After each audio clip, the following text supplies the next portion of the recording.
Shoftim means judges. And what does it have to do with our lives? The answer is we're coming up before Rosh Hashanah. It's less than 4 weeks now to Rosh Hashanah. And one must judge oneself.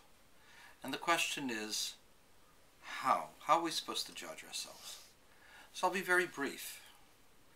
The first thing a person must judge is how appreciative are we in our lives.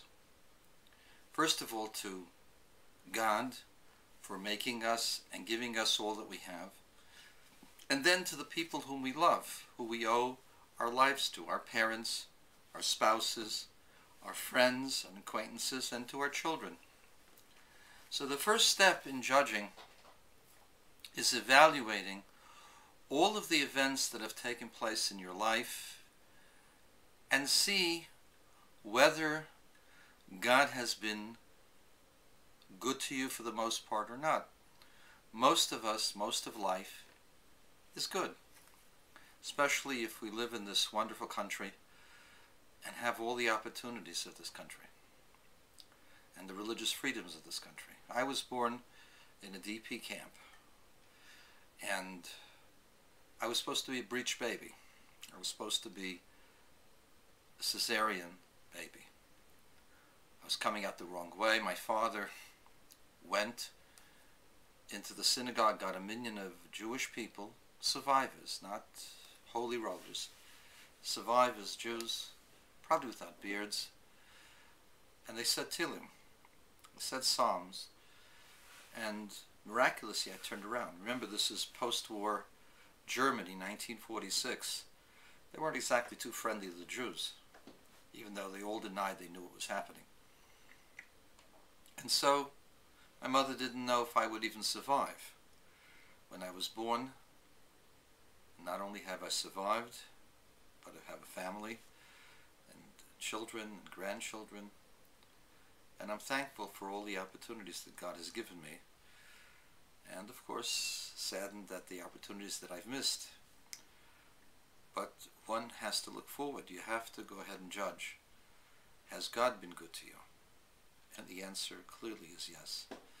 And the next question is, what kind of a person? You must judge what kind of a person you are. That's private, and that you must do in the privacy of your home, and when you have a good time for it, preferably on a night before Shabbos, on a Thursday night, and to go through what has happened the last week, the last month, in this case what's happened the last year, and what are we doing about our lives, and what are we doing to better it, and can we better it, and how quickly can we better it?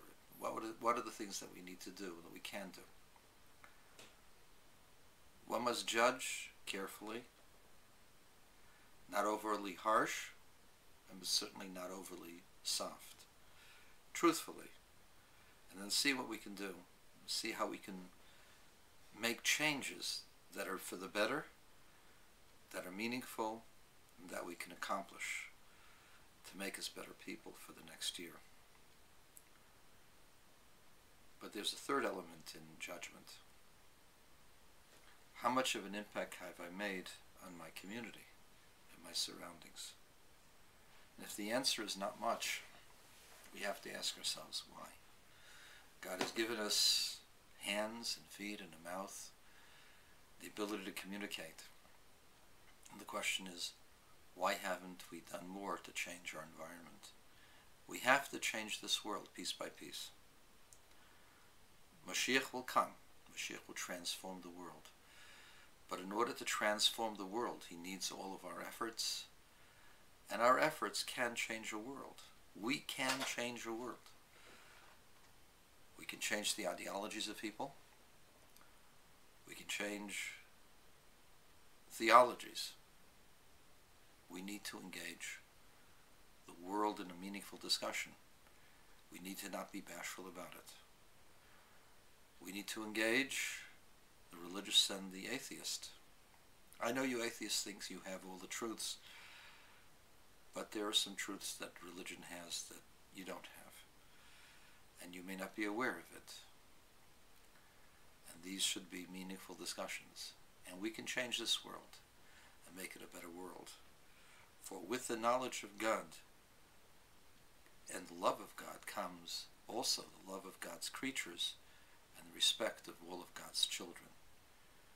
And those who don't respect all of God's children, who wish other children of God die and be destroyed, are not really children of God. They're children of the other side. They don't love God, they love themselves, or they hate others. If you truly loved God, you'd love all of God's children.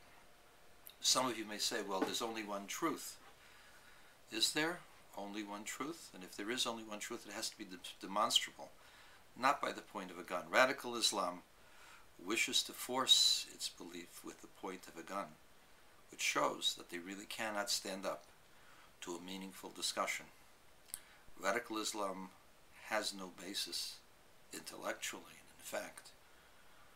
And so the only way for it to win is to intimidate others. First, their own adherents are browbeaten into fear, and then they try to put fear into other people. Fortunately, there's a whole world out there that is not afraid. You can make one person be afraid by a gun, but you can't change his religion with a gun. Religion, faith, comes from an awareness, comes from a knowledge. Absent that, there is no faith. I don't believe radical Islam has faith. They only have yelling and screaming, Allah Akbar, with a gun. That's as far as it goes. Because if it was deeper than that, they would engage, but they don't.